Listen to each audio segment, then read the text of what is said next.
Hello there, freaks and geeks. Isabel here. Welcome back to Reeled In. Not too long ago, I took a trip out to Chicago to check out the Spider-Man exhibition. There was a whole section of the museum dedicated to Spider-Man over the years, from comic to the silver screen, and every single variation of Spider-Man or Spider-Woman or Spider-Them that there is. And before I left, I went to the gift shop and purchased myself 100 collectible comic book cover postcards. I thought this was a great way to kind of appreciate the art of Spider-Man over the years, since the late 1950s, I believe, is when Spider-Man was first introduced in the comics. And in this video, I wanted to go over the comic book postcards with you, maybe tell you a little bit about the comic that those covers belong to, who drew them, who wrote those comics, stuff like that. Now, this video will probably split up into maybe 3 different parts. There's 100 of these, so I don't want you guys watching like a 2-hour video, so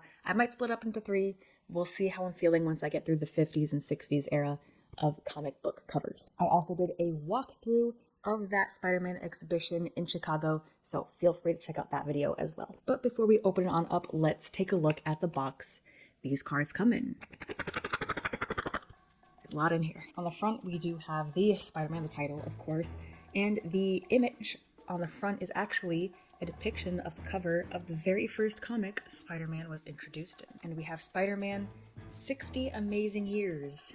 60 years of Spider-Man. That is crazy. We have, though the world may mock Peter Parker, the timid teenager, it will soon marvel at the awesome might of Spider-Man. And on the sides of the box, you can see some of the postcard comic covers we will be discussing, and these are all in this box. And it's really amazing just to see the range of all the different characters that have popped up over the past 60 years, all the different storylines. When I was researching these comic covers, it was crazy just how much there was for Spider-Man. Or just the most written in general character, I feel like, but there's so much. And of course, the title again on one side. Now this is open and closing by, I believe, a magnet, so you just pop it open. And there is a blue ribbon to help you lift the cards out of the box, so you don't have to damage the edges or hurt your fingers, hurt the cuticles of your fingers. You're trying to dig through there into especially as you get through the comics, the depth lowers and it's a little harder to get them out. So we were to start out, at least in this video, we're going to start out with the 60s era of comic book covers for Spider-Man. And we, of course, are going to start off with the cover of the introduction of Spider-Man into the Marvel Comics. So this is Amazing Spider-Man number 15. Also, I made a mistake when it's not the 50s. I read the date wrong. It's actually 60s, 1962. But there's still a lot of comics to cover from the 60s of Spider-Man. So this introduces Spider-Man to the Marvel Comics. Amazing Fantasy number 15, released in 1962, plotted by Stan Lee, with art by Steve Ditko and cover art by Jack Kirby. This introduces Peter Parker, a shy, nerdy teenager bitten by a radioactive spider. After gaining powers, he selfishly seeks fame, allowing a thief to escape, which leads to the murder of his Uncle Ben, teaching him that with great power, there must also come great responsibility. While Jack Kirby created the cover art, Steve Ditko provided the interior art and visual design for the character. And on the back of these postcards, they're all going to be the same, so I'll just show it to you once. We do have, as if you would write a regular postcard, you have the lines for the address and a space to write a small message. On the bottom left corner will be the issue that this cover is depicting, the year it was released, as well as the artists. And then on the top right corner, you have postage required and a very small web design. Very nice. And of course, you have the approved by the Comic Authority on the top corner. And next up, we have The Amazing Spider-Man number 1 in 1963. Peter Parker transitions from his origin story into his first solo series, struggling with the real-world consequences of being a superhero. The issue is a collaboration between writer Stan Lee and artist Steve Ditko, with, again, Jack Kirby providing the iconic cover art. The conflict. Desperate for money to help Aunt May after Uncle Ben's death, Peter tries to continue his show business career. However, he cannot cash his checks because they are made out to Spider-Man, and the Daily Bugle's publisher, J. Jonah Jameson, begins a smear campaign labeling him a public menace. In this cover, we do see the Fantastic Four, are actually a part of this cover art here. And back in the day, this was 12 cents. Must be nice. We have The Amazing Spider-Man number 3 of July 1963, again by Stan Lee, Steve Ditko, and it features the first appearance of Dr. Octopus, or Otto Octavius. Following a lab accident that fuses robotic tentacles to him, a demented Octavius takes over an atomic research center. Spider-Man battles Doc Ock, but is initially defeated, leading to a crisis of confidence. This issue is noted for being a major turning point in the early series, establishing a more formidable, intelligent villain compared to previous, simpler threats. And here on the cover, you can see Doc Ock. In The Amazing Spider-Man number 4, 1963, by Stan Lee and Steve Ditko, Spider-Man faces the debut of the Sandman, Flint Marko, a criminal who escapes prison and overpowers Spidey with his sand-based powers. After a humiliating defeat, Peter Parker defeats Sandman using a vacuum cleaner and industrial webbing, all while managing his high school life. You can see just how happy Sandman is defeating Spider-Man. Like, I feel like Spider-Man was just a nuisance in Sandman's eyes at that very beginning point. Because nothing can stop the Sandman. And moving up a year to 1964, we have The Amazing Spider-Man Annual number 1, also by Stan Lee and Steve Ditko. Dr. Octopus escapes prison and unites Electro, Kraven the Hunter, Mysterio, Vulture, and the Sandman to form the Sinister Six. With his powers fading due to stress, a desperate Spider-Man must fight them one by one to save a kidnapped Aunt May and Betty Brant. We have in big blocky letters, the Sinister Six! But you can see the Sinister Six depicted on the cover in their original comic cover costumes. Very neat. Going into The Avengers, number 11, released December of 1964, written by Stan Lee with art by Jack Kirby and Chick Stone. The team is manipulated by Kang the Conqueror, who sends a robot duplicate of Spider-Man to fight them. The robot successfully defeats several members before facing Captain America, who recognizes its unnatural fighting style. The issue is notable for being a team-up that isn't truly with Spider-Man, but rather a deceptive clone created by a villain. Look at you go, Cap. I knew you had it. I knew you were my fave for a reason. And I should say, he's like a past fave. Because as more MCU shows and movies have come out, as I've gotten more familiar with comics, as I've grown as a person, I have a top 5. Not super sure if Cap is in there, but he's in my top 10. And I love, honestly, just the red, white, and blue. I feel like every character, and some yellow, but most of the characters in this cover do have some form of red, blue, or yellow on them. And I like that correspondence. Swinging back to The Amazing Spider-Man, number 20, released January 1965. Again, Stan Lee, Steve Ditko. J. Jonah Jameson hires a private investigator, Mac Gargan, to uncover Peter Parker's secret. As Gargan stalks Peter, disturbed by being followed, Peter investigates and realizes the man is spying on him for Jameson. So this issue focuses heavily on the paranoia of Peter's secret identity being discovered by Jameson. And this cover also does depict the Scorpion. Very cool. Next we have The Amazing Spider-Man number 33, published 1966, titled The Final Chapter, again by Stan Lee, Steve Ditko. A trapped, water-submerged Spider-Man finds the inner strength to lift massive machinery, saving himself to deliver the serum that cures Aunt May. Ditko's art features iconic panels of Spider-Man's struggle against despair, showcasing his willpower. And I feel like that's honestly such a character trait of Spider-Man, is just his will to keep going. And the comic does depict him being trapped under his heavy machinery, and water is filling in. Slightly reminiscent of Spider-Man Homecoming in the MCU, where young Peter Parker is trapped below a building, and in order to escape, he has to physically lift the building off of himself to go save the day. So I do always like seeing, or I guess guessing, which comics provide inspiration for which story arcs, which little details in the MCU shows and films. So that was also another fun thing that happened while I was researching all these. The Amazing Spider-Man number 34, March of 1966. Again, Stan Lee, Steve Ditko, features a weakened Spider-Man battling Kraven the Hunter, who has teamed up with underworld gangsters to trap him. After a grueling fight, Spidey defeats Kraven and clears his name, but faces emotional turmoil, deciding to end his relationship with Betty Brant. This issue is noted as part of the final stretch of the Ditko-Lee era, highlighting the intense personal stakes Ditko often focused on. I feel like you can't get any better than Kraven the Hunter's leopard print outfit and his fur. It's just so fashionable. His fur vest. I mean, what a classic. The Thrill of the Hunt. In The Amazing Spider-Man number 39, 1966 as well, titled How Green Was My Goblin? The Green Goblin deduces that Peter Parker is Spider-Man, while a weakened Peter deals with a cold and anxiety over Aunt May's health. The Goblin uses specialized gas to neutralize Spider-Man's spider sense, tracks him, and learns his identity. This issue is significant as it marks the first major storyline in which the Green Goblin discovers Spider-Man's secret identity. Here you can see him flying through the sky.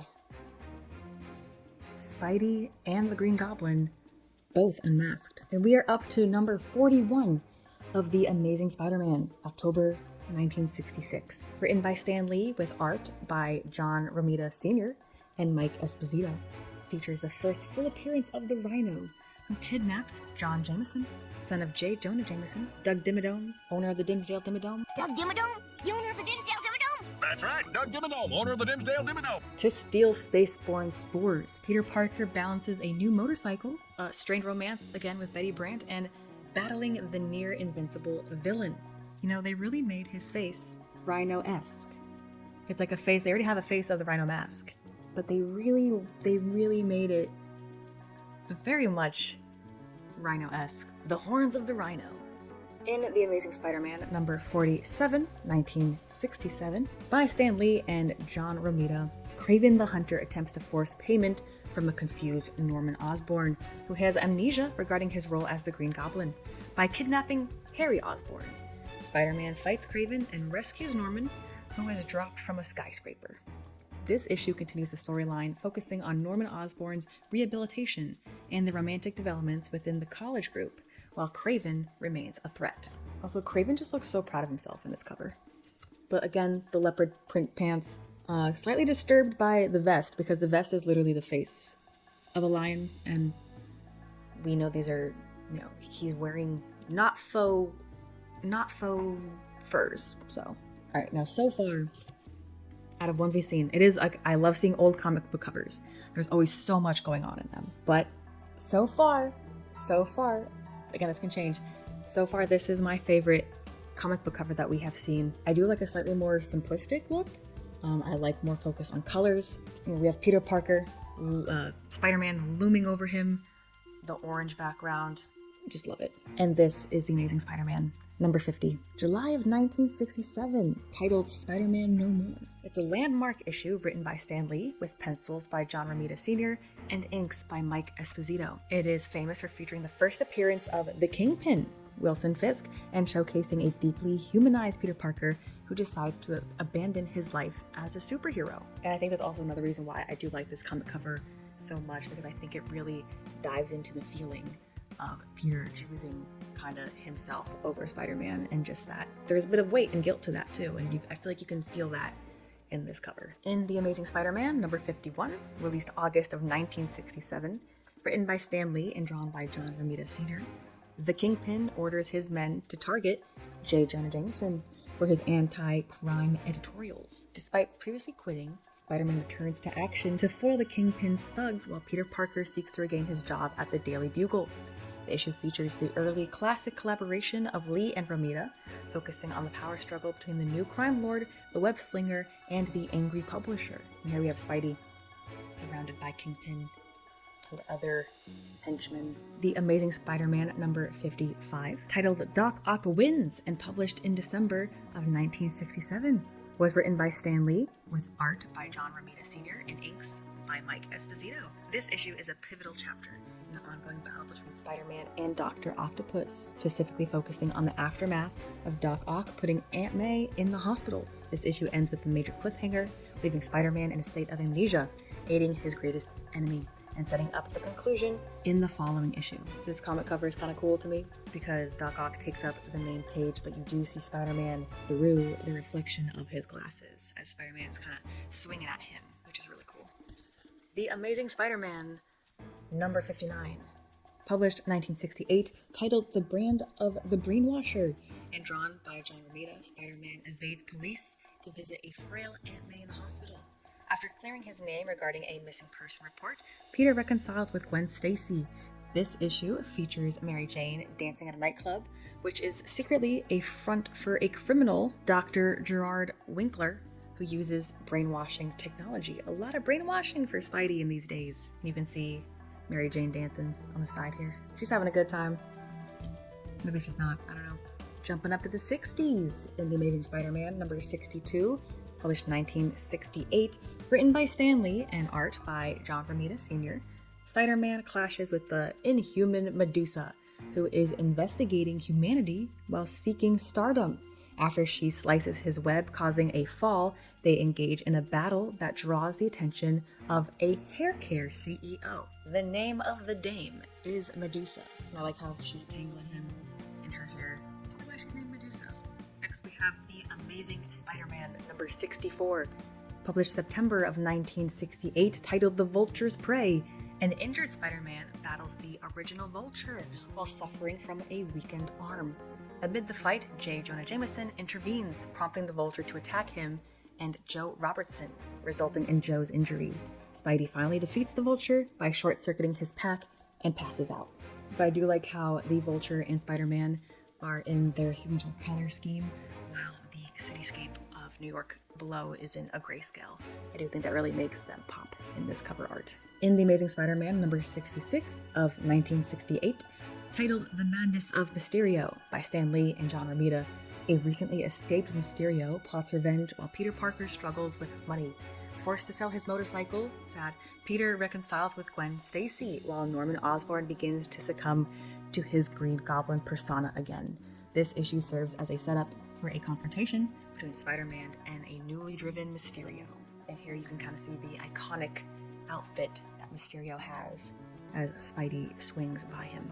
This comic cover, kind of crazy. There's a lot going on, but it is a fun one. This is the Spider-Man Annual number 5, also released in 1968 by Stan Lee, Larry Lieber, and artist John Romita Sr. It follows Peter Parker investigating his deceased parents' mysterious past in Algeria. Convinced by the rumor they were traitors, Spider-Man fights local thugs to uncover the truth, and in doing so discovers they were actually US agents framed by the Red Skull. It features a detailed artwork by John Romita Sr. and letters by Artie Simek, shifting the setting from New York to a gritty international thriller landscape. And at long last, the parents of Peter Parker. Like the green and yellow spirals with the faces of several individuals kind of swirling around in them and there. It's crazy and it's overwhelming. And I feel like that's probably how Peter kind of feels. We see two sort of beings, the silhouettes of beings are whited out, and all these other heads, floating heads essentially are, possibilities or connections. And who are Peter Parker's? I just told you what they were, spoiler, but to Peter Parker, it's like, who are they? So I really do like that cover art. Still swinging on back to The Amazing Spider-Man. This is a long run, I have to say, The Amazing Spider-Man, but number 67, December of 1968, by Stan Lee and John Romita Sr. A shrunken Spider-Man is tormented by Mysterio in a nightmarish, hallucinatory funhouse. Spidey battles illusions of giant monsters and deadly traps before realizing he is under a post-hypnotic suggestion, eventually locating and defeating the illusion-casting villain. This issue is noted for its dreamlike, surreal imagery, designed by Romita Sr., emphasizing a psychological battle over a physical one. You can see in the cover the vast hands, possibly of Mysterio, kind of dictating some of Spidey's hallucinations. I feel like that would be a fun one to read, at least for me. I do very much like reading about dreamscapes and illusions and nightmares and things, so that would be kind of fun one for me to read. In The Amazing Spider-Man number 68, released 1969, titled Crisis on the Campus by Stan Lee and John Romita Sr. The Kingpin orchestrates a theft of a rare tablet at ESU during a student protest led by Randy Robertson and his friend Josh. Spider-Man battles the Kingpin, but is forced to save Randy from a collapsing wall, allowing the Kingpin to escape and causing the students to be arrested. The story continues directly into the next issue, with the Kingpin having successfully stolen the tablet and the students unjustly blamed for the chaos. You can see Spidey swinging through those protests on this cover art. In The Amazing Spider-Man number 70, also released 1969, illustrated by John Romita Sr., JRS. Spider-Man fights to expose the escaped Kingpin by targeting his henchmen. After a trap-filled battle, Spidey gains the upper hand, but J. Jonah Jameson and Ned Leeds interfere, allowing the Kingpin to escape. The issue concludes with a frustrated Spidey confronting Jameson, who passes out. The issue features the classic, clean, artistic style of JRS, defining the look of the book during this era. Here we have Spidey against the wall, a spotlight shining on him. And this is the last comic book cover for the 60s. Wow, so much came out in the 60s for Spider-Man. But this is The Amazing Spider-Man number 75, August 1969. And when I say the last one, I mean the last one in this box, showcasing the 100 comic covers for Spidey. But this is called Death Without Warning by Stan Lee and JRS. It concludes the Petrified Tablet saga. Crime boss Silvermane drinks an elixir, rapidly de-aging from a young man to an infant, and finally vanishing into nothingness. Meanwhile, Dr. Kurt Connors fully transforms into the Lizard. And what I like about this comic cover is you would see Spider-Man walking away, but in the reflection of the window, you see the same image, and I do very much like that. But guys, I'm going to pause here for this first video. We will, in the next video, be talking about the comic covers for the 70s and the 80s. That should be a little bit longer. There's also a lot to go through. But I hope you enjoyed me going through the comic covers for the 60s and going a little bit into the synopsis of the story. Let me know, have you read any of these? Do you own any of them? Which comic cover was your favorite? And if you would like me to dive a little deeper into some of those comics, let me know in the comments and I will do my best to get that for you. But be sure to leave a like, comment, and subscribe, because that's all I got for you today. Thank you so much for watching, and I'll see you next time. Bye! Hey, thanks for stopping by. To any of my returning viewers, welcome back, and to any new viewers, welcome. Here on this channel, you will find a shared love of fandom, with videos of merchandise reviews, exhibition tours and walkthroughs, fandom discussions, theme parks, and a lot more. Feel free to subscribe and check out some of my other videos. But thanks so much for watching, and I'll see you guys next time.